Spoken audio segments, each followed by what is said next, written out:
बच्चों, आज हम लेसन 5 वंशागति तथा विविधता के सिद्धांत इस चैप्टर का क्विक रिवीजन करते हैं। इसका नोट्स भी आप लोग कंप्लीट कर लीजिएगा, क्योंकि लिखने और पढ़ने से ही पूरा याद हो पाएगा। तो इसमें जो पहला टॉपिक है आनुवंशिकता या वंशागति, इसको इंग्लिश में कहते हैं हेरिडिटी और इनहेरिटेंस।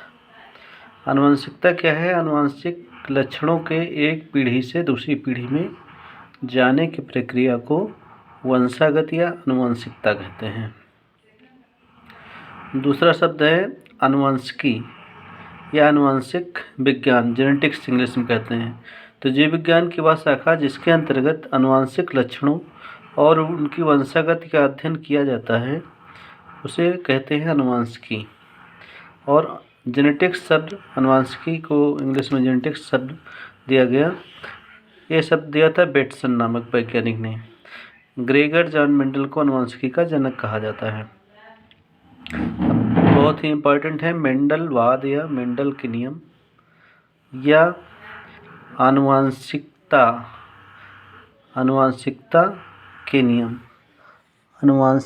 के नियम, इस तरह से क्वेश्चन आ सकता है। तो इसमें आपको लिखना होगा मेंडल के बारे में। मेंडल ने जो नियम दिए थे, मेंडल 1822 में इनका जन्म हुआ था, 1884 में इनकी मृत्यु हुई। तो ऑस्ट्रिया के ब्रून शहर के पादरी थे, गिरजाघर के पुजारी थे, पादरी थे। इन्होंने अपने प्रयोग मटर, पायसम सटाइवम के पौधे पर किए और आनुवंशिकी के नियम दिए थे। अब इनके जो नियम हैं वो 3 नियम हैं। पहला है प्रभाविता का नियम। मेंडल ने जो प्रयोग किया था उसको पहले देखते हैं। मेंडल ने शुद्ध लंबे और शुद्ध बौने मटर के पौधे में इन्होंने संकरण कराया। संकरण का मतलब एक पौधे का परागकण लेकर दूसरे पौधे के वर्तिकाग्र पर उन्होंने कृत्रिम डाला, तो दोनों के लक्षण उसमें मिल गए। तो इसको कहा गया संकरण या क्रॉस, इंग्लिश में कहते हैं। हाइब्रिडाइजेशन कहते हैं या इंग्लिश में क्रॉस भी कहते हैं। तो शुद्ध लंबे और शुद्ध बौने पौधे में संकरण कराया गया। इसको पेरेंटल पीढ़ी या पी पीढ़ी कहा गया। तो इनके बीच संकरण कराने पर पहली पीढ़ी में लंबे पौधे प्राप्त हुए, जिसमें दोनों जीन थे। शुद्ध लंबे का भी जीन था और शुद्ध बौने का भी, स्मॉल टी का भी था। तो इसलिए इसको संकर लंबे पौधे नाम दिया गया। पहली पीढ़ी में F1 पीढ़ी में पौधे प्राप्त हुए। तो हम देखते हैं कि शुद्ध बौने और शुद्ध लंबे पौधे में संकरण कराने पर पहली पीढ़ी में लंबेपन का लक्षण दिखाई दिया। तो मेंडल ने इसको कहा प्रभाविता का नियम। लंबेपन का लक्षण प्रभावी हुआ और बौनेपन का लक्षण अप्रभावी हुआ। तो इस नियम को नाम दिया गया प्रभाविता का नियम। तो पहला नियम हुआ प्रभाविता का नियम।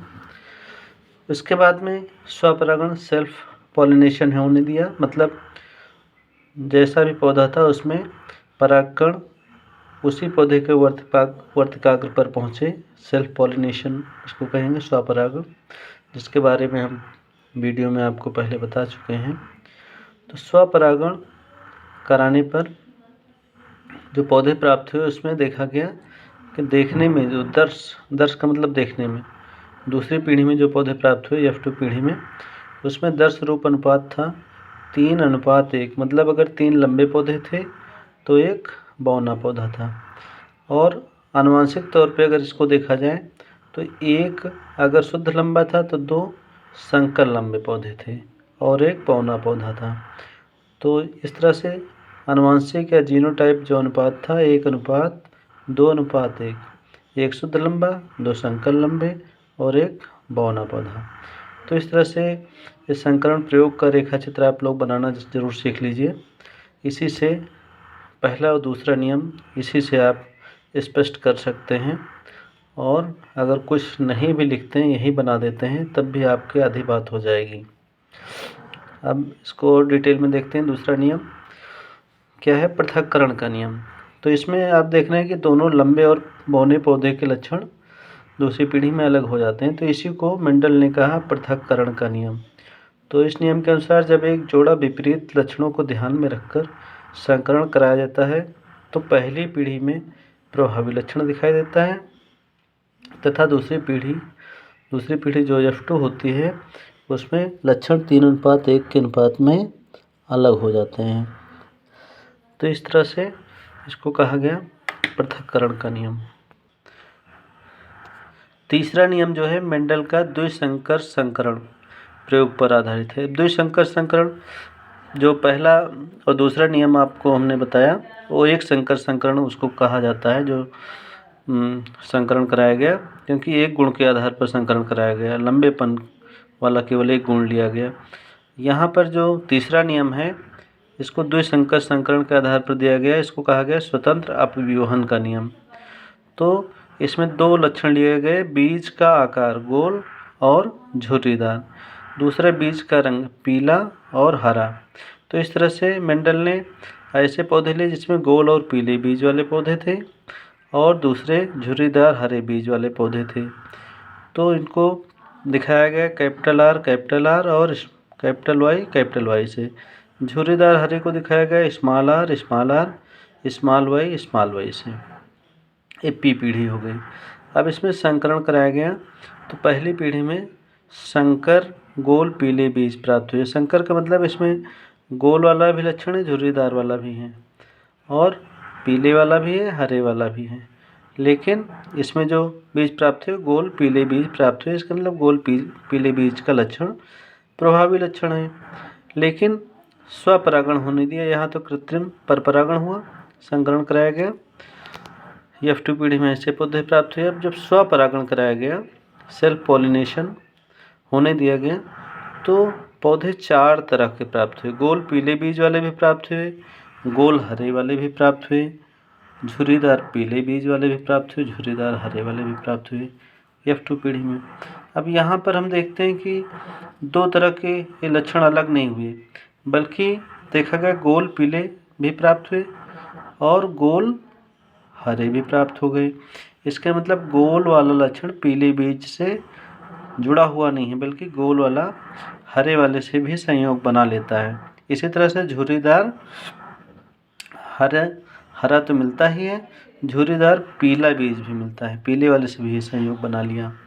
तो इस तरह से हम देखते हैं गोल पीले, गोल हरे, झुर्रीदार पीले, झुर्रीदार हरे, ये जो पौधे प्राप्त हुए बीज ऐसे बीज वाले, उनका अनुपात था 9:3:1। तो ये अनुपात बहुत ही इम्पॉर्टेंट है, इसको ज़रूर याद रखिए।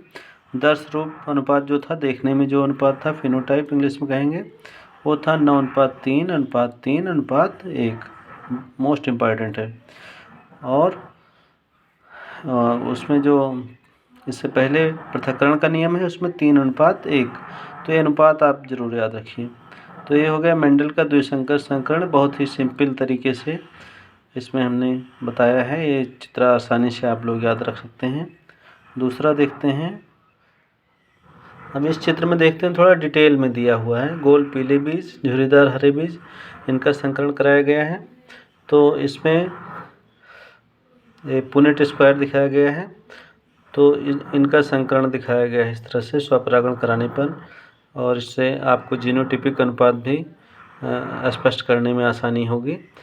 तो इसका अनुपात क्या है, पीले गोल बीज का 2:2:2:2:1। इसका झुर्रीदार पीले, इनका क्या अनुपात है, तो ये गोल पीले और झुर्रीदार हरे, तो इनका अनुपात भी इसमें आप दिखा सकते हैं। तो मेंडल के नियम काफ़ी समय तक काफ़ी वैज्ञानिकों ने ध्यान नहीं दिया। तो इनकी मृत्यु के बाद में Carl Correns, Hugo de Vries और शेरमैक, इन वैज्ञानिकों ने मेंडल के नियम की पुनः खोज की। और कार्ल कोरेंस वो वैज्ञानिक थे जिन्होंने एक नियम दिया जिसको कहा गया अपूर्ण प्रभाविता।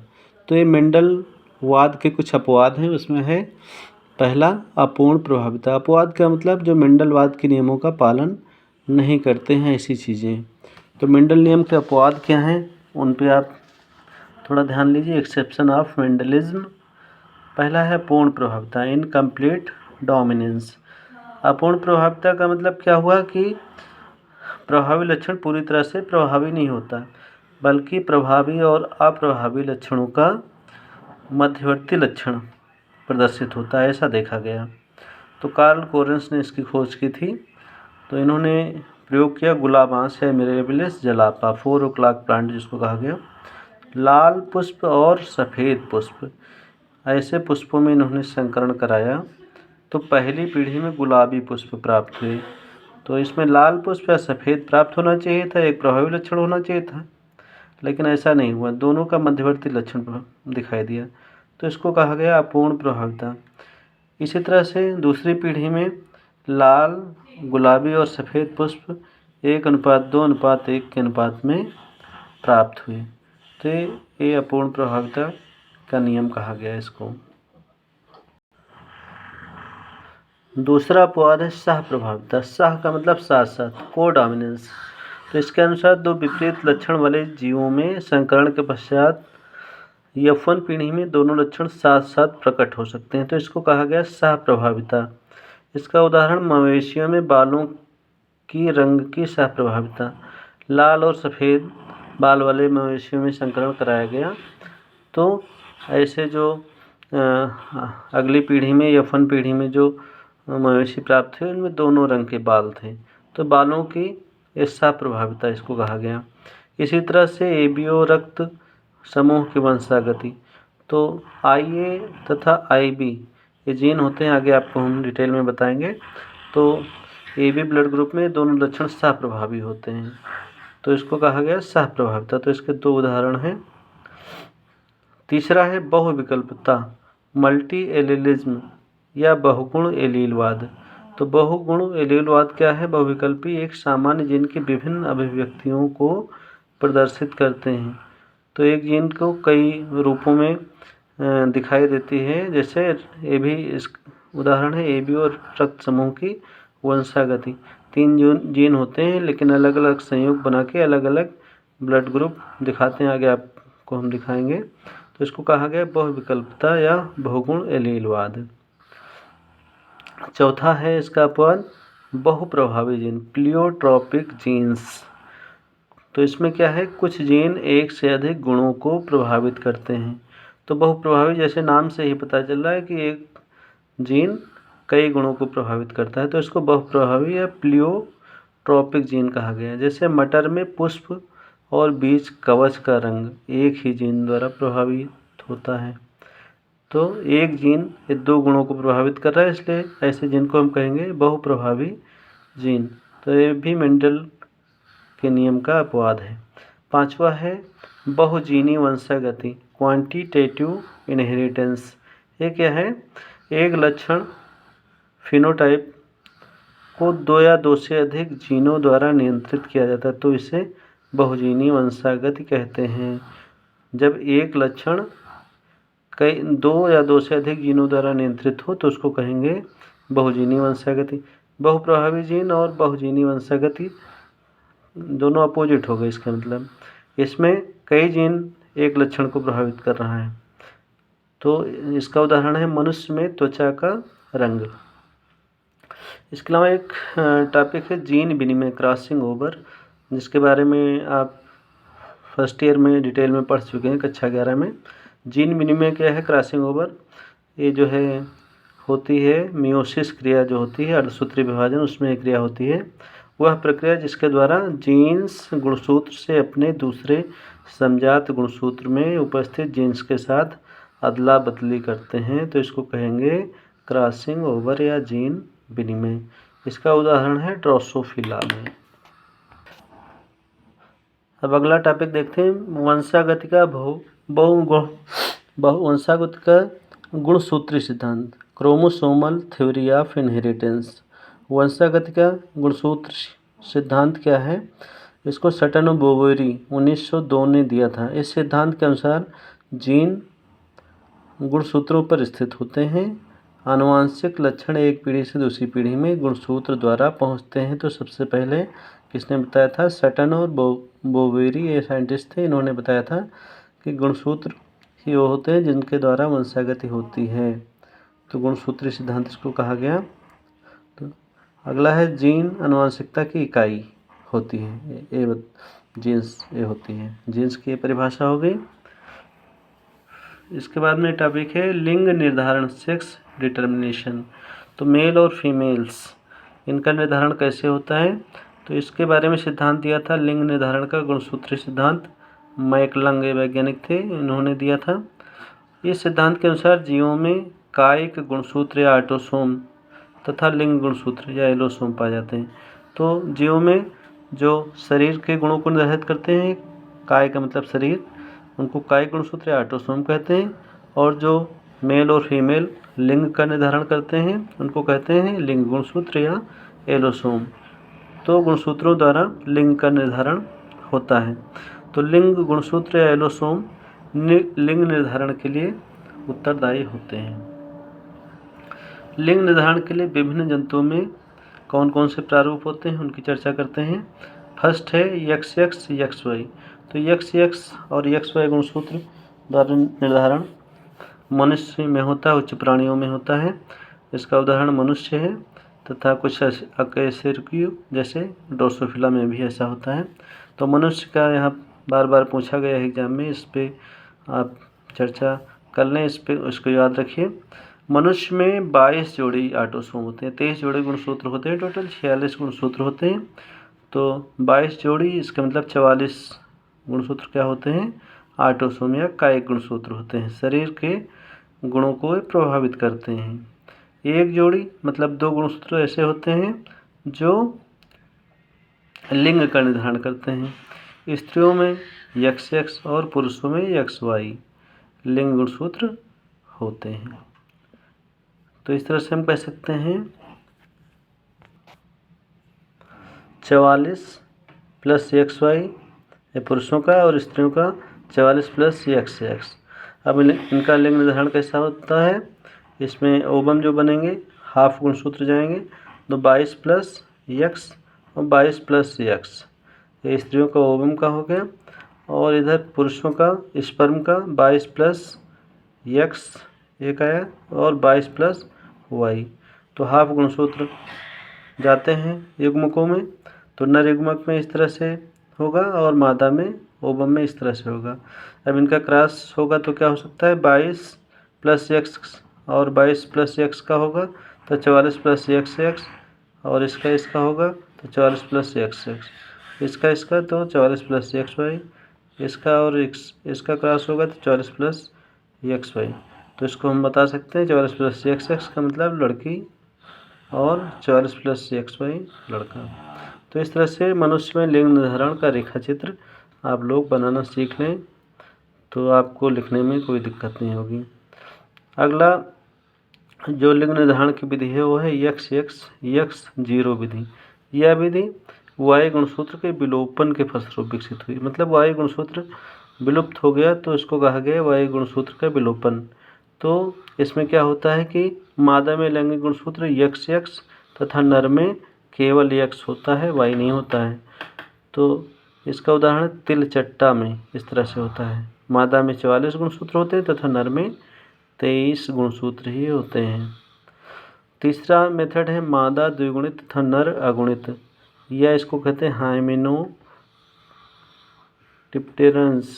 हाइमेनोप्टेरन्स प्रकार कहा जाता है। मधुमक्खियों में, वास्प में, चींटियों आदि में 3 प्रकार के जीव होते हैं, जैसे अगुणित रानियां होती हैं, द्विगुणित श्रमिक होते हैं, अगुणित नर होते हैं। तो ये एग्जाम्पल है।